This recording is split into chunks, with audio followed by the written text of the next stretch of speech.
हमारा टॉपिक है Excel. 50 question इस वीडियो में हम कवर करने वाले हैं। जो आप किसी भी एग्जाम्स की प्रिपरेशन कर रहे हो, ये क्वेश्चन आपके बहुत ही काम आएंगे। चलिए आज का वीडियो हम स्टार्ट करते हैं। सबसे फर्स्ट क्वेश्चन है, which of the following is latest version of Excel. इनमें से कौन सा एक्सेल का लेटेस्ट वर्जन है? तो करेक्ट आंसर होगा C number 2019। Excel files have a default extension of. MS Excel की जो फाइल होती है उसका डिफॉल्ट फाइल एक्सटेंशन क्या होता है?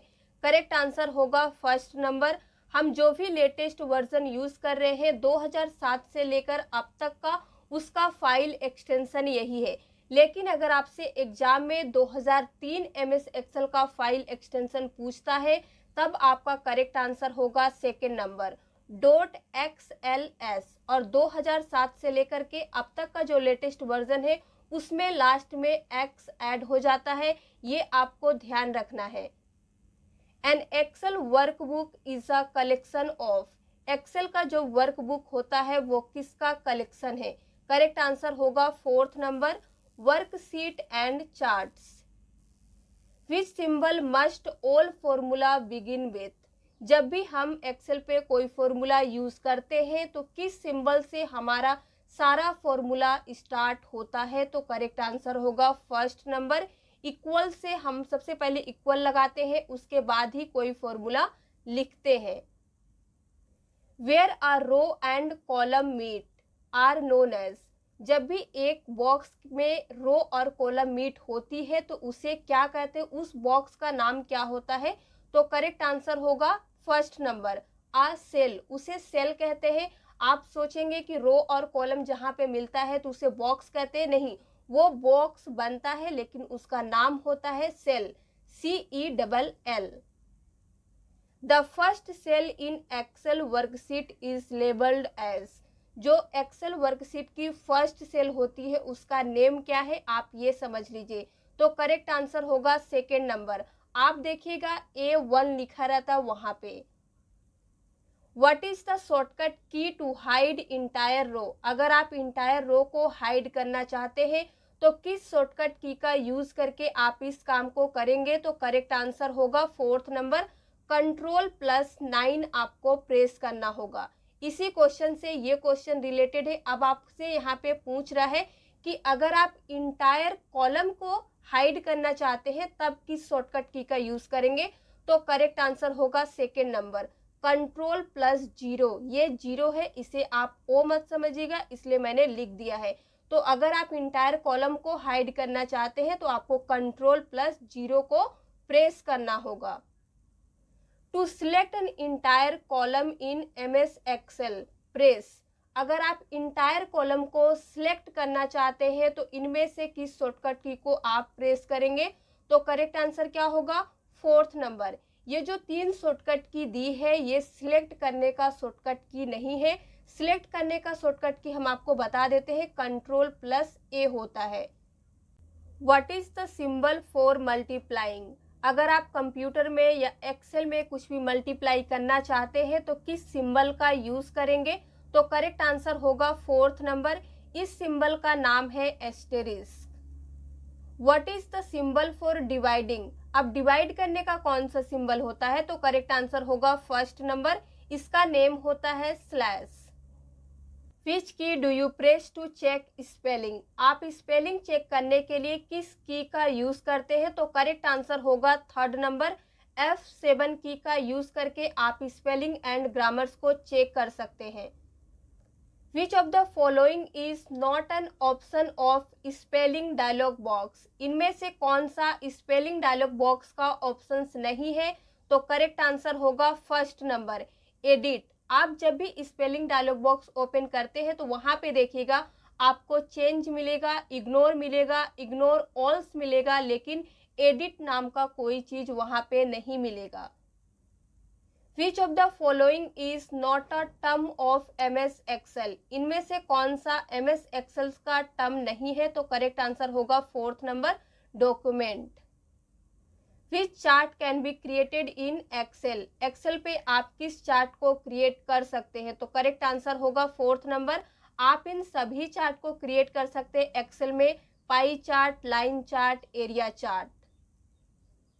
Ctrl+D शॉर्टकट की इन एक्सेल विल, जब भी हम एक्सेल में Ctrl+D को यूज करते हैं तो क्या होता है, तो करेक्ट आंसर होगा second number, fill down in the selection. In order to perform a calculation in a spreadsheet, you need to use a, जब भी हम कोई भी कैलकुलेशन यूज करते हैं अपने स्प्रेडशीट में तो हमें क्या यूज करने की जरूरत पड़ती है, तो करेक्ट आंसर होगा थर्ड नंबर, फॉर्मूला। हम छोटा सा भी कैलकुलेशन करने के लिए बिना फॉर्मूला का यूज किए नहीं कर सकते हैं। You can add image to a template by clicking the picture from, अगर आप कोई भी इमेज को ऐड करना चाहते हैं तो आप कहां से कर सकते हैं, तो करेक्ट आंसर होगा थर्ड नंबर, आपको जाना होगा इंसर्ट टैब पे, फिर आप पिक्चर में जाके कर सकते हैं। Which of the following options is not located in the page setup dialog box? इनमें से कौन सा ऑप्शंस आप कहाँ नहीं पाते हैं, पेज डायलॉग बॉक्स पे, तो करेक्ट आंसर क्या होगा second number, page break preview. ये आपको पेज सेटअप डायलॉग बॉक्स पे नहीं मिलेगा, बाकी तीनों ऑप्शंस आपको वहां पे मिल जाएगा। You can open the sort dialog box by choosing sort from, correct answer होगा fourth number, data. Hyperlinks can be, hyperlinks हम कहाँ पे क्रिएट कर सकते हैं, तो करेक्ट आंसर होगा फोर्थ नंबर, आप किसी भी टेक्स्ट पे कर सकते हैं, पिक्चर्स पे कर सकते हैं, ड्राइंग ऑब्जेक्ट्स पे भी कर सकते हैं, इसीलिए हमारा करेक्ट आंसर क्या होगा, ये सभी। New comment options can be found under dash tab, new comment का जो ऑप्शंस होता है वो किस टैब के अंडर में होता है, तो करेक्ट आंसर होगा फोर्थ नंबर, रिव्यू में जाके आप न्यू कमेंट को फाइंड कर सकते हैं। In Excel by default numeric values appears in, जब भी हम एक्सेल्स पे कोई भी नंबर टाइप करते हैं तो वो जो हमारा वैल्यू होता है वो किस साइड में होता है, आप ये समझ लीजिए, तो करेक्ट आंसर होगा सेकेंड नंबर, राइट अलाइंड। आप जब भी कुछ भी लिखिएगा, नंबर लिखने हम बोल रहे हैं तो वो देखिएगा आप राइट साइड में रहता है, बाकी जो हमारा टेक्स्ट होता है वो लेफ्ट साइड से रहता है।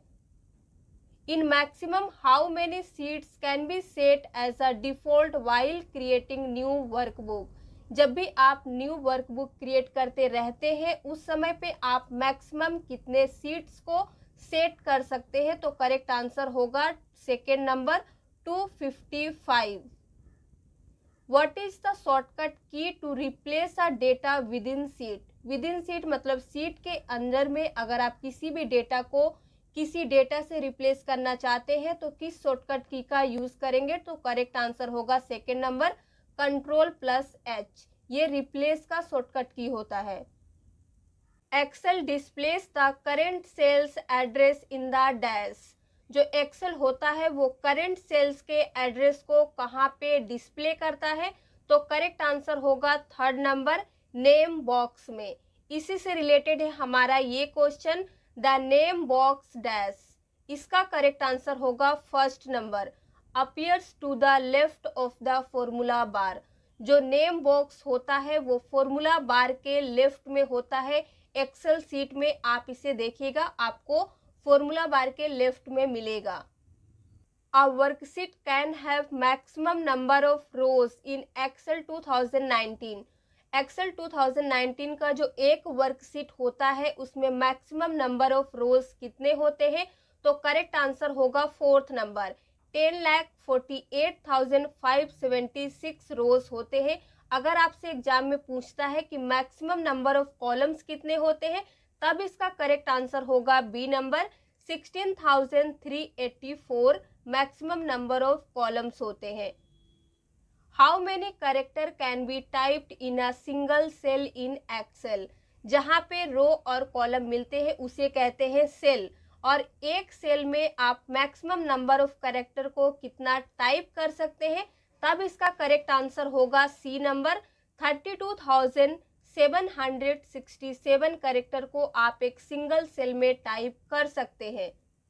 You can active a cell by dash, अगर आप किसी भी सेल को एक्टिव करना चाहते हैं तो किस ऑप्शंस का यूज करके आप कर सकते हैं, तो करेक्ट आंसर होगा फोर्थ नंबर, इन सभी ऑप्शंस का यूज करके आप कर सकते हैं। फर्स्ट है, जिस भी सेल को आप एक्टिव करना चाहते हैं उस पर क्लिक कर लीजिए। सेकेंड है, आप टैब की को प्रेस करके उसे एक्टिव कर सकते हैं। और थर्ड है, एरो की का यूज करके भी आप कर सकते हैं। इसीलिए हमारा करेक्ट आंसर होगा all of the above. Which of the following is not a basic step in the creating a worksheet? इनमें से कौन सा ऑप्शंस एक वर्कशीट क्रिएट करने का बेसिक स्टेप नहीं है? तो करेक्ट आंसर क्या होगा? Fourth number, copy the worksheet. बाकी ये जो तीन ऑप्शंस है ये एक बेसिक स्टेप होता है कोई भी वर्कशीट क्रिएट करने के लिए। Data can be arranged in a worksheet in a easy to understand manner using dash. अगर आप किसी भी डेटा को अरेंज करना चाहते हैं एक वर्कशीट में ऐसे कि वो इजीली अंडरस्टैंड कर सके कोई भी इंसान, तो आप इनमें से किस ऑप्शंस का यूज करेंगे? तो करेक्ट आंसर होगा फोर्थ नंबर, इन सभी को आपको यूज करना होगा। फर्स्ट है ऑटो फॉर्मेटिंग, सेकेंड है आपको स्टाइल्स को अप्लाई करना होगा, चेंजिंग फॉन्ट्स को भी आपको अप्लाई करना होगा। सपोज अगर आप कोई भी टॉपिक पे लिख रहे हैं तो उसमें मेन हेडिंग होता है, फिर उसके सब हेडिंग्स होते हैं, तो हम क्या करते हैं अलग अलग फॉन्ट को यूज करते हैं, अलग अलग कलर्स को यूज करते हैं, ताकि कोई भी इंसान पढ़ के वो इजीली अंडरस्टैंड कर सके कि ये हमारा मेन हेडिंग है, ये हमारा सब हेडिंग है। तो इसीलिए हमारा करेक्ट आंसर होगा fourth number. What does the VLOOKUP function do? आपने एक्सेल में नाम सुना होगा HLOOKUP, VLOOKUP। तो यहाँ पे आपसे पूछा जा रहा है कि VLOOKUP फंक्शन जो है उसका क्या काम है? तो करेक्ट आंसर होगा third number, finds related record. Related record को फाइंड करने के लिए हम VLOOKUP का यूज करते हैं, इससे हम अपने काम को बहुत ही आसानी से कर सकते हैं। Which of the following methods cannot be used to enter the data in a cell? अगर आप जब भी सेल पे कुछ भी टाइप करते रहते हैं तो इनमें से किस ऑप्शंस का आप यूज नहीं करते हैं? तो करेक्ट आंसर होगा first number, pressing the escape की। आप एस्केप की को प्रेस नहीं करते, इससे क्या होता है बैक चले जाते हैं। Which of the following will not cut information dash? इनमें से कौन सा इंफॉर्मेशन को कट नहीं करता है? तो करेक्ट आंसर क्या होगा? First number, Ctrl+C। ये कॉपी का शॉर्टकट की है, इसका यूज करेंगे तो आपका जो भी डेटा रहेगा वो कट नहीं होगा। बाकी जो तीन ऑप्शन से अगर आप इनका यूज करेंगे तो वो कट हो जाएगा। We can save and protect the workbook by. यहाँ पे सेव का मतलब है बचाना, वो सेव नहीं जो हम फाइल में जाके नेम लिखते हैं। सेव का मतलब है कि आप अपने एनिमी से अपने वर्कबुक को कैसे प्रोटेक्ट कर सकते हैं, कैसे बचा सकते हैं। तो करेक्ट आंसर होगा fourth number, any of above. इन तीनों में से किसी भी ऑप्शंस का यूज करके आप अपने वर्कबुक को प्रोटेक्ट कर सकते हैं। फर्स्ट है प्रोटेक्शन पासवर्ड लगा सकते हैं आप। रीड ओनली का मतलब होता है कि आपके उस वर्कबुक को सिर्फ वो रीड कर सकता है, कोई भी चेंजेस नहीं कर सकता है। और थर्ड है राइट रिजर्वेशन पासवर्ड का भी यूज करके आप उसे प्रोटेक्ट कर सकते हैं। Which setting you must modify to print a worksheet using letterhead? जब भी हम किसी भी वर्कबुक को प्रिंट करते हैं लेटर हेड को यूज करके, तो हमें क्या करना पड़ता है? थर्ड, मार्जिन में मॉडिफिकेशन थोड़ा सा करना पड़ता है। You accidentally erased a record in the sheet. Which command can be used to restore it automatically? Suppose आप एक्सेल के किसी वर्कबुक पे काम कर रहे हैं और आपने जो भी डेटा लिख के रखा है वो आपसे गलती से डिलीट हो गया। अब उसे आप फिर से लाने के लिए किस कमांड का यूज करेंगे? तो करेक्ट आंसर होगा थर्ड नंबर, अनडू कमांड कहते हैं। इसका शॉर्टकट की होता है Ctrl+Z। जैसे ही आप इसे प्रेस करेंगे तो जो भी डेटा आपका डिलीट हो गया था वो ऑटोमेटिकली आपके सिस्टम के स्क्रीन पे आ जाएगा, उस सीट पे आ जाएगा। नोट एंड और ये सब जो होते हैं ये क्या है? तो करेक्ट आंसर होगा first number, logical operators. MS Excel can be use to automate dash. MS Excel जो होता है उसे ऑटोमेट करने के लिए इनमें से किस ऑप्शंस का यूज करके किया जा सकता है? ऑटोमेट का मतलब होता है किसी भी चीज को स्वचालित करना। तो हमारा करेक्ट आंसर होगा fourth number, any of above. अब देखिए फर्स्ट है transaction registers inventory control, second है फाइनेंशियल स्टेटमेंट्स बिजनेस फोरकास्टिंग, और लास्ट है अकाउंट्स रिसीवेबल और accounts payable. What is the shortcut key to insert new sheet in the current workbook? अगर आप current workbook में न्यू सीट इंसर्ट करना चाहते हैं तो किस शॉर्टकट की का यूज करके करेंगे? तो करेक्ट आंसर होगा fourth number, shift plus F11 आपको प्रेस करना होगा। Which of the following is correct dash, इनमें से कौन सा सही है? तो करेक्ट आंसर होगा fourth number, all of the above. Average निकालने का ये तीनों तरीका सही है। Which of the formulas will Excel not be able to calculate, इनमें से किस फॉर्मूला को एक्सेल कैलकुलेट नहीं कर पाएगा? करेक्ट आंसर होगा डी नंबर, 10 + 50 अगर आप लिख के छोड़ देंगे तो एक्सेल इसे कैलकुलेट नहीं कर सकता है। एक्सेल में कोई भी फॉर्मूला यूज करने से पहले आपको इक्वल टू यूज करना पड़ता है, तभी आपका कैलकुलेशन डन होगा। You can use drag and drop method to, drag and drop method हम किस लिए यूज करते हैं? तो करेक्ट आंसर है third number, A and B दोनों के लिए, कॉपी सेल कंटेंट और मूव सेल कंटेंट के लिए। To insert 3 columns between D and E you would dash, देखिए ये क्वेश्चन इंटरव्यू में बहुत बार पूछा गया है कि अगर आप डी एंड ई के बीच में 3 कॉलम और इंसर्ट करना चाहते हैं तो आप इनमें से किस ऑप्शंस का यूज करना चाहेंगे? तो करेक्ट आंसर होगा थर्ड नंबर, आपको सिलेक्ट करना होगा ई, एफ एंड जी, किसके बीच में कॉलम इंसर्ट करने के लिए? डी एंड ई। इसे आप प्रैक्टिकल जरूर कीजिएगा, तभी आपका डाउट क्लियर होगा और आपको याद भी रहेगा।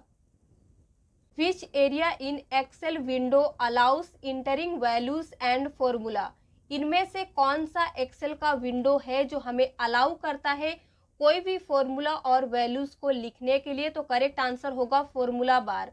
फॉर्मूला बार में आप कोई भी फॉर्मूला को भी लिख सकते हैं और किसी भी वैल्यू को भी एंटर कर सकते हैं, लिख सकते हैं।